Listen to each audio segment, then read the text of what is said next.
Yo. Welcome back to Tremonte and Friends Boxing. Please subscribe to the channel right now. Hit that like button, hit that notification bell, and we're going to get right into it. Ariel Helwani, great Canadian journalist, a guy who loves boxing, does his homework, passionate about the sport, interviewed Jaron Boots Ennis yesterday. I was tapped in. First of all, shout out to Jaron Boots Ennis for becoming a unified 154-pound champion for beating Xander. Shout out to Xander for pressing for the fight. He didn't have to take the fight and giving a valiant effort. Shout out to Xander. And he made no excuses when he lost after the fight inside the ring. We never see that with boxers ever. So shout out to both of those guys for putting on a real good fight. Ariel Helwani interviews a bunch of people.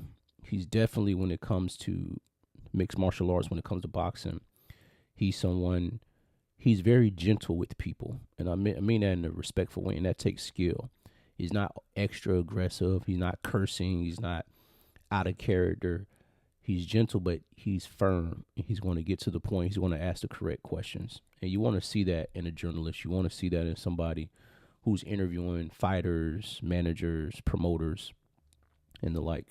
So he interviewed Boots, and shout out to Boots, because the questions are going to come, and I'm glad Boots made this statement. He's like, hey, I don't want any more questions about him for real. He was referring to Terence Crawford. Everybody asked him about Terence Crawford. Ariel had to ask him because Terence Crawford tweeted after the fight, like, hey, I guess y'all know what's up now. And then he interviewed with Sean Porter saying I'm 10 steps ahead of Boots, but this is Boots' era. Ariel asked Boots about it. Boots basically was like, he's retired. Sure, if you came back, that would be a good fight for me, but there are also other fights that I could fight with, mentioning Fandora, which I'll get to, and Virgil Ortiz. And Boots, that his tutelage from being around his team and his dad basically let him know, hey, I'm focused on what's in front of me. Crawford's retired. To Ariel's point, do I think Crawford will eventually come back and fight? Yes. If he were to come back and fight, who would it be? Probably Boots. Probably more sooner than later because you don't want to be out too long. But Boots basically addressed like, hey, I'm just focused on what's in front of me. I don't really want any more Terence Crawford's questions because he's not active. So what's the point of fantasizing? Boots mentioned fighting Fandora next or Virgil Ortiz. Fandora's manager came out and basically said, we're not fighting Boots next. He basically said, we're fighting some no-name guy, and no disrespect to him because I don't know him. Like in August or September, Fandora will be fighting him. Fandora's manager is a guy who is more low risk, high reward. But Fandora's lost before to Mendoza. He's been in some wars with Tim Tszyu. He's been in a war with Erickson Lubin. Fandora's touched the canvas. So it's not like he's this towering inferno that can't be conquered. He's someone who has chinks in his armor. Great fighter, though. Great fighter. And I thought that would be a great fight for Boots because of Fandora's height, his length, how he knows distance. He's become a better boxer. Great guy, too. He's a really smart dude. But I would favor Boots in the fight. Because I think Boots is just the overall better fighter, especially at the weight. But he's not fighting Fandora next. Virgil Ortiz. Virgil Ortiz, I'm on record saying if Virgil Ortiz would have fought Boots in 2021, maybe even 2022, I would have favored Virgil Ortiz at 147. As time has come and new information has been presented to us, there's a chance if Virgil Ortiz fights Boots next that he might get stopped. He'll be off of a layoff. The last time Virgil Ortiz fought was Erickson Lubin, and it was only for a couple of rounds. But you're basically almost coming off of a long layoff. Basically, I'm just going to get up and train and start fighting Boots, who has momentum, he's sharp, and he wants to fight you. I don't think this is good for Virgil Ortiz. I don't think Virgil Ortiz can beat Boots. Secondly, I'm going to be respectful because Virgil Ortiz's manager is a disrespectful guy. He thinks he knows more than what he does.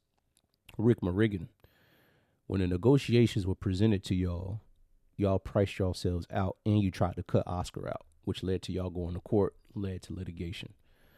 Now it seems like y'all have smoothed things over and y'all want to fight. Y'all didn't. There's this notion that boxers are not afraid of each other, and that's not true. If you price yourself out, or if you just like, hey, I'm gonna ask for so much money that it won't look like I'm ducking, just in case if the fight does go forward, if I lose, I'll be set up financially. You're ducking. You're ducking. When Boots got in the ring after Virgil Ortiz fought Erickson Lubin, and he said, y'all gonna pay for everything, you know what happened the next day? Virgil Ortiz said, I have options. I can fight. It happened the same night, but it was posted the next day. Errol Spence is my dream fight. Errol Spence is not even active. You got somebody standing in front of you, and you go on to say, I have options. I don't have to fight him. You don't want to fight him, which led to you pricing yourself out. Boots might not fight Virgil Ortiz just off that. That might be his like biggest money fight, but Virgil Ortiz, he doesn't do anything better than Boots. And him talking while Boots is fighting, how you talk about a man who knocked down somebody 3 times and stopped them? What you think gonna happen to you? I don't think Virgil Ortiz wants to fight Boots. I don't think his manager wants him to fight Boots. I don't think Oscar cares either way. It's like, hey, I'll put you in the ring if you want to fight. But Rick Morrigan speaks as if he's like a genius. And I seen him recently say, oh, the fight is there to be made. If you go back, I had an interaction with him on Twitter. And he's like a guy, he's like, very high-minded. And he said to me, Rick Morrigan, thank me later. We were talking about the fight. And I was like, Virgil don't want to fight him. He's like, thank me later. I'm assuming that he meant the fight was going to be announced. And then it fell apart. Boots ended up fighting Xander. He's a guy, I think Virgil Ortiz needs to change managers. Because there's a possibility he might talk them out of the fight again. You don't want to make Boots mad. He's already mad. Is that a likely fight next, considering Fandoro doesn't want to fight? The Josh Kelly fight is easier to make because it's in-house, Eddie Hearn and all that stuff. But the big money fight that people want to fight, Boots will fight anybody. But I don't know if Virgil Ortiz can really get in there and do anything with Boots. And Ariel was, asking Boots about that fight. And Boots, like he says with anything, like, I'll fight anybody. I don't care who it is. You put him in front of me, I'll knock him down. So we'll see about Virgil Ortiz. But I'm just telling y'all, he can't beat Boots. And I just told y'all that if this was a few years ago, I would have picked him to beat Boots. But now there's no way. He also asked Boots about the third round versus Xander. And I think Boots is taking it wrong. When people say you're hurt, we don't mean like you're about to get knocked out, you're about to take a knee.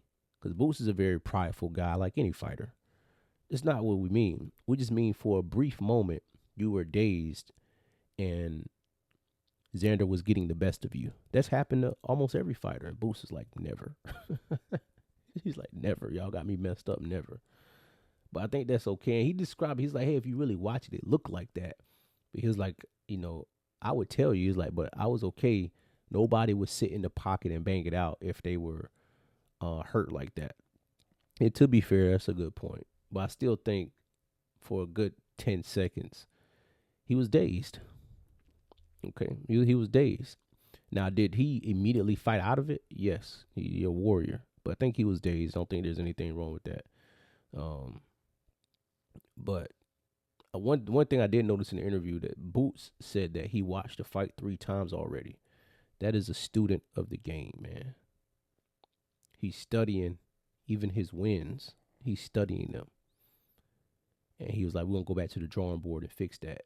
This is trouble for anybody fighting him next, especially if he fights before the end of the year. We're in July. He could fight before the end of the year. If he fights Virgil Ortiz before the end of the year, I hope none of you who are watching this bet on Virgil Ortiz. I know you could like, I can win some money if I bet on him, but you're gonna lose your money, man.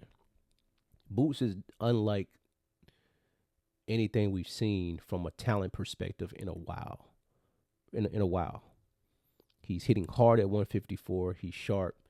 He knows what he's doing in the ring, and he wants to fight, similar to Abdullah Mason, similar to Terence Crawford. They want to get in there and be violent towards you, and that's not to say that people that he fights in the future won't have success against him, because Xander did. But you see what happened after that. You get you up out of there. So it was a really good interview with Ariel and Boots, and I think Boots responds well to people asking him questions, because Boots is generally like a quiet guy. I can tell he's kind of an introvert.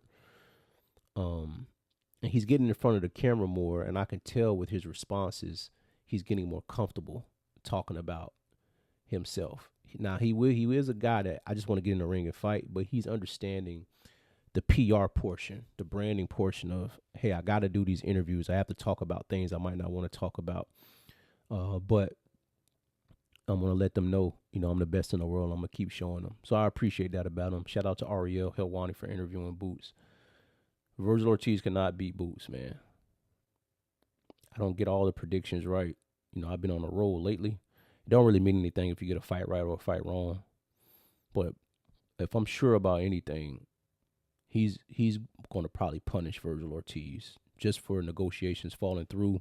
If I'm in a ring across from you and I tell you I want to fight you, and then you tell the public you want to fight somebody else, and then we're supposed to fight, and then you price yourself out, if I fight you again, I'm going to make you pay for it. And I think that's what's going to happen. So if y'all haven't seen the interview with Ariel Helwani and Boots, please go check it out. It's an informative interview, funny. Ariel always does a good job. And let me know who y'all think Boots is fighting next. It'll probably be Virgil. Josh Kelly Virgil. It'll probably be Virgil. And it won't end well for him. Please subscribe to the channel right now. And I'll get with y'all soon. Peace.